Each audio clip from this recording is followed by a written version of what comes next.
তোমার বাবা কলেজে প্রতি বছর মোটা টাকা ডোনেট করেন বলেই তোমাকে রাখা হয়েছে চ্যাম্পিয়ন হওয়ার জন্য।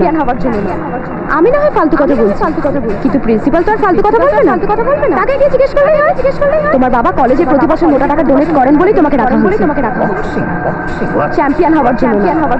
তোমার বাবা কলেজে প্রতি বছর মোটা টাকা ডোনেট করেন বলেই তোমাকে রাখা হয়েছে চ্যাম্পিয়ন হওয়ার জন্য। তোমার বাবা কলেজে প্রতি বছর মোটা টাকা ডোনেট করেন বলেই তোমাকে রাখা হয়েছে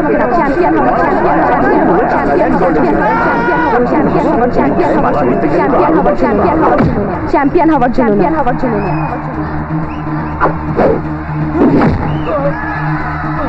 তোমার বাবা কলেজে প্রতি বছর মোটা টাকা ডোনেট করেন বলেই তোমাকে রাখা হয়েছে চ্যাম্পিয়ন হওয়ার জন্য। তোমার বাবা কলেজে প্রতি বছর টাকা ডোনেট করেন বলেই তোমার বাবা কলেজে প্রতি বছর মোটা টাকা ডোনেট করেন বলেই তোমাকে রাখা হয়েছে।